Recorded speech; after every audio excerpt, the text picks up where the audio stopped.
Bonjour chers frères et sœurs, je vous salue vous qui croyez en Dieu, qui avez confiance en Jésus-Christ, la parole éternelle de Dieu, par qui, avec qui et en qui tout a été créé. Alors, ma chaîne YouTube Jean de l'amour de Jésus, vous y avez à présent plus de 500 vidéos. 500 vidéos. Il faut les regarder, il faut les partager. Et maintenant, sur cette chaîne-là, Dieu merci, il y a plus de 720 abonnés. Voilà, 720 abonnés. En ces temps-ci où peu de gens s'intéressent à la spiritualité, je pense que c'est une grâce de Dieu que d'avoir 720 abonnés qui écoutent ce que je dis de l'aspect de la vie de l'homme, l'aspect le plus important, c'est-à-dire la vie spirituelle. Celui qui a une armature spirituelle est solide. Souvent les gens s'étonnent. Comment se fait-il que dans les pays occidentaux où le niveau de vie est très élevé, où il y a la sécurité sociale pour beaucoup, pour peu, les gens se suicident? Mais parce qu'ils n'ont pas un dépôt spirituel sur lequel se reposer. Je répète, ils n'ont pas un dépôt spirituel en eux sur lequel ils peuvent se fonder, s'appuyer pour faire face aux ouragans, aux tsunamis de la vie. C'est ça le problème. Et quand on leur parle de Dieu, les gens disent, oh, vous savez, hein, la religion, etc. Oh, Dieu, ce n'est pas une affaire de religion. Vous pensez que ceux qui vont vivre la béatitude de Dieu, là-bas, ils vont pratiquer une religion? Non. Là-bas, ils ne vont pas pratiquer une religion. Hein? Là-bas, ce n'est pas une question de pratiquer une religion. C'est d'adorer Dieu. Hein? Et témoigner de l'amour qu'il a manifesté pour nous. C'est tout. Vous voyez? Alors, donc, j'ai fait une vidéo que j'ai intitulée « Connaître ce qu'est l'âme ». Ensuite, j'ai fait une autre vidéo intitulée « Connaître ce qu'est l'esprit ». À présent, je vais faire une vidéo intitulée « Connaître ce qu'est le corps ». Vous allez me dire, mais Jean de l'amour de Jésus, qu'est-ce que toi, tu vas nous apprendre de nouveau sur le corps? Nous connaissons le corps. Chacun de nous a un corps. Qu'est-ce que toi, tu vas nous dire sur ce corps-là? Bon, voilà, je vois que quelqu'un a commencé à faire du bruit avec sa machine. Je ne sais pas si c'est le jardinier ou quoi. J'espère que ça ne va pas gêner la vidéo, que vous pourrez entendre distinctement ce que je suis en train de dire. Vous voyez. Alors, chacun a un corps. Alors, vous direz, mais ça, c'est une prétention à nous de vouloir nous dire ce qu'est notre corps. Non, ce n'est pas une prétention. C'est pour vous dire le peu que je sais sur la question du corps. Parce que le corps est une chose beaucoup plus profonde qu'on ne le pense. Le corps n'est pas toujours ce qu'on voit. Cet agrégat et cet amas de cellules, d'atomes, d'organes. Non, il n'y a pas que ça. Alors, je vous ai déjà dit que l'âme est emboîtée dans le corps. Je vous ai aussi dit que l'esprit est emboîté dans l'âme.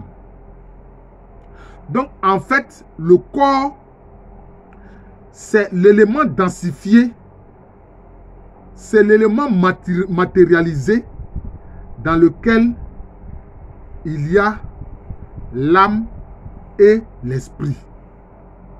Vous voyez? C'est cela. Vous voyez. On peut dire que le corps, c'est la maison de l'âme et de l'esprit. C'est ce qu'il faut comprendre. Vous voyez. Donc le corps n'est pas seulement cet agrégat d'organes, d'atomes, d'ADN, etc. Et vous voyez que le corps est tellement important parce que l'ADN là, mais il est pratiquement indestructible. Même si on a écrasé quelqu'un sous un bulldozer jusqu'à en faire une patte, mais l'ADN est toujours là. Donc vous voyez l'importance du corps.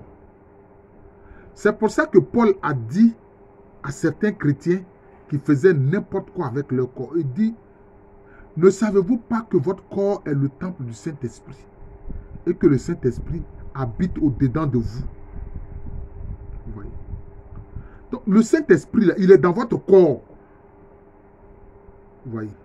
J'ai dit qu'il vient s'accoler, d'abord l'Esprit Saint vient s'accoler à votre esprit. Et puis maintenant, le Saint-Esprit pénètre votre corps, même si vous n'en avez pas conscience, le Saint-Esprit est dans votre corps. Et il commence alors à faire un travail. Ce travail, c'est faire quoi? C'est à faire en sorte que vous soyez une copie de Jésus. C'est ça le travail que le Saint-Esprit fait. Pour que vous soyez une copie de Jésus, pour pouvoir dire, ce n'est plus moi qui vis, mais c'est le Christ Jésus qui vit en moi. Comme ce que Paul a dit, ce n'est plus moi qui vis, c'est Christ qui vit en moi. Vous voyez? Donc, on peut dire que le corps, c'est la densification de l'âme et de l'esprit. Mais on peut le voir. Bon, prenons l'eau par exemple. Hein? La vapeur d'eau, on peut dire que c'est un peu à la ressemblance de l'esprit. Parce que la vapeur d'eau, on ne voit pas ça. Vous voyez? Mais l'eau liquide, on peut dire que c'est l'âme. C'est une analogie. Hein? C'est une analogie. Et puis maintenant, l'eau solide, c'est-à-dire le glaçon, la glace, ça c'est le corps. Mais c'est la même eau là. Hein? C'est la même eau dont la formule chimique est H2O. Un atome d'hydrogène et 2 atomes d'oxygène. Vous voyez? Quand c'est vapeur d'eau, bon, on ne voit pas. Ça s'élève même dans l'air. La vapeur d'eau s'élève en l'air. Vous voyez? C'est ça. La vapeur d'eau s'élève en l'air. Vous voyez? Oui. Et puis maintenant, il y a l'eau liquide. Et puis maintenant, il y a l'eau solide. La glace. Vous voyez? C'est un peu comme ça. Par analogie, on peut dire que votre corps, c'est l'eau solide, c'est-à-dire la glace. Hein? Par analogie, on peut dire que l'eau liquide, c'est votre âme. Et par analogie, on peut dire aussi que la vapeur d'eau, c'est votre esprit. C'est une analogie que je prends. Comprenez-moi bien. Vous voyez. Donc, votre corps est la densification de votre âme et de votre esprit. Vous voyez. C'est pour ça qu'il est dit dans la parole, l'homme ne vivra pas seulement de pain pour le corps, mais de toute parole qui sort de la bouche de Dieu. La nourriture de l'esprit, c'est la parole de Dieu. La prière, c'est la nourriture de l'âme. Mais la parole de Dieu, c'est la nourriture de l'esprit. La parole de Dieu, c'est la nourriture de l'esprit. Le corps, sa nourriture, ça, c'est ce que vous connaissez là. Le pain, foutou, attiqué, bonne sauce, graines, escargot, viande, poisson. C'est ça.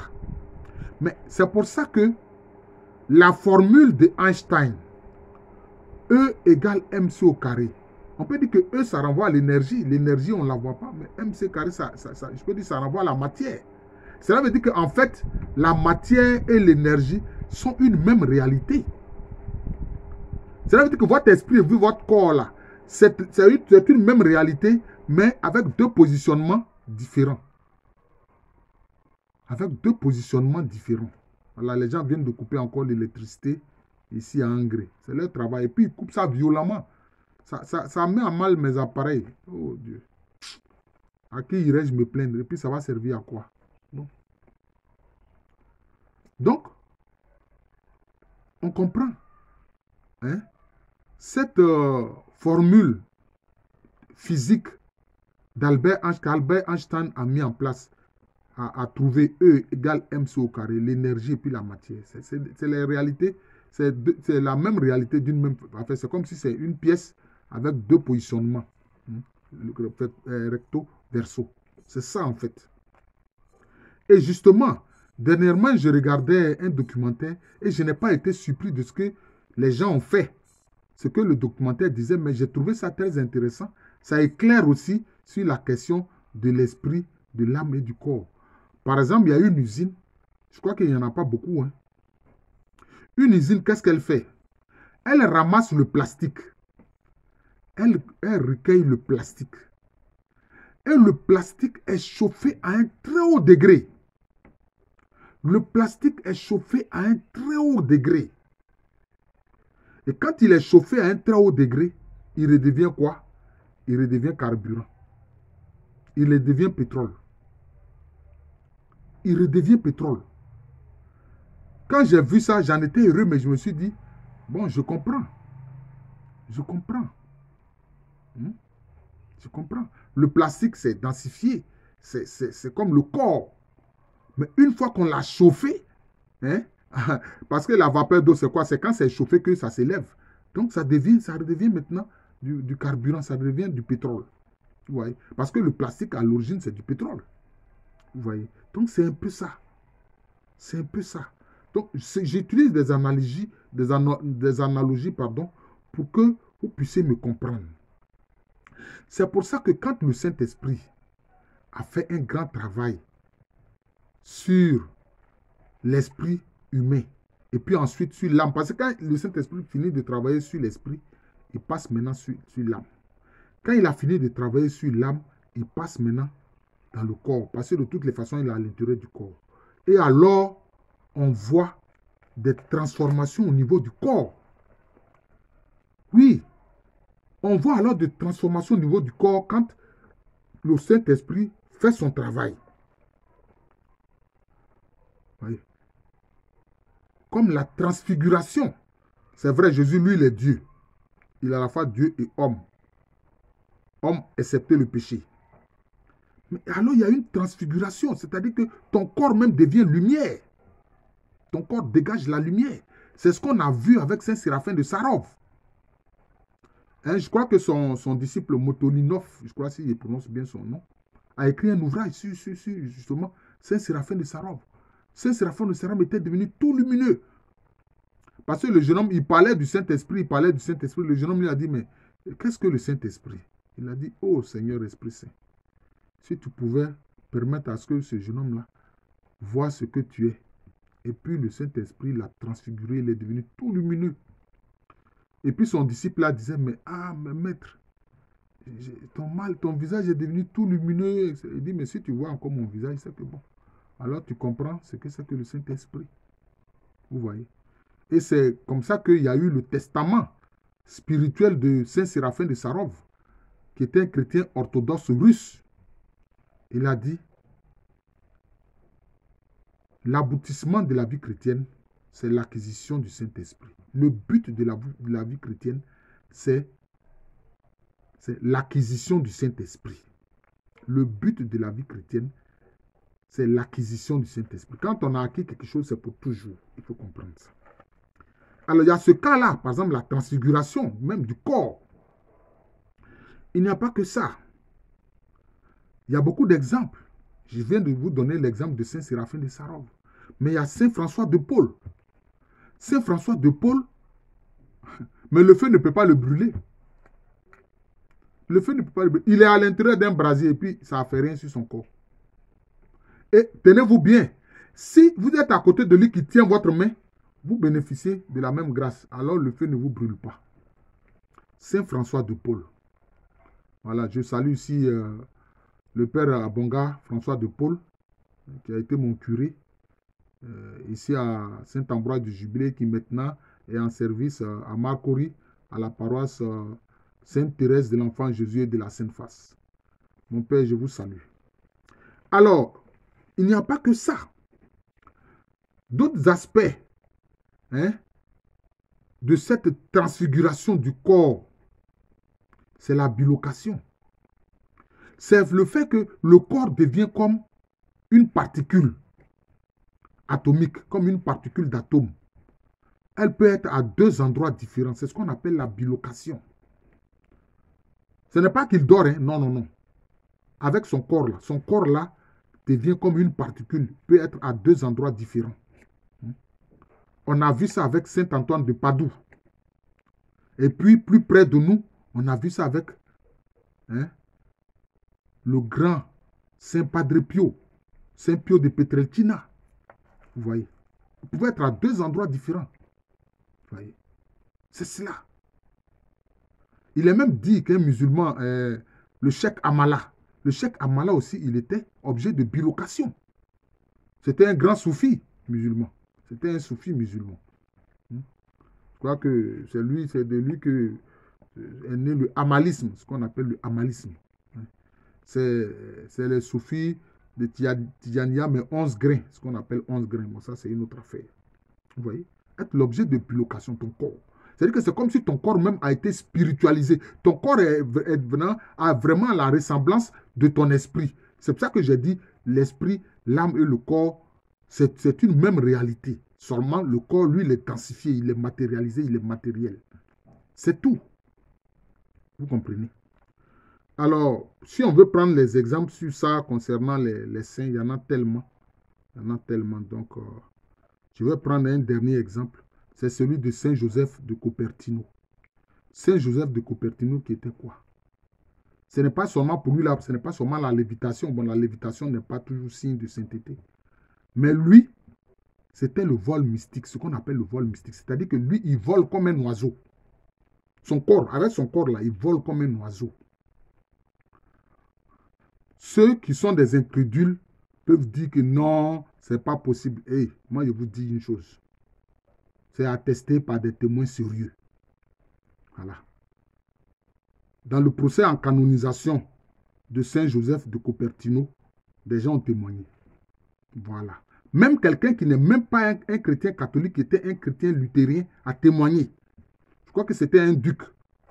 Il était le duc d'un duché en Allemagne actuelle. Il a témoigné de ça. Donc, c'est de ça qu'il s'agit.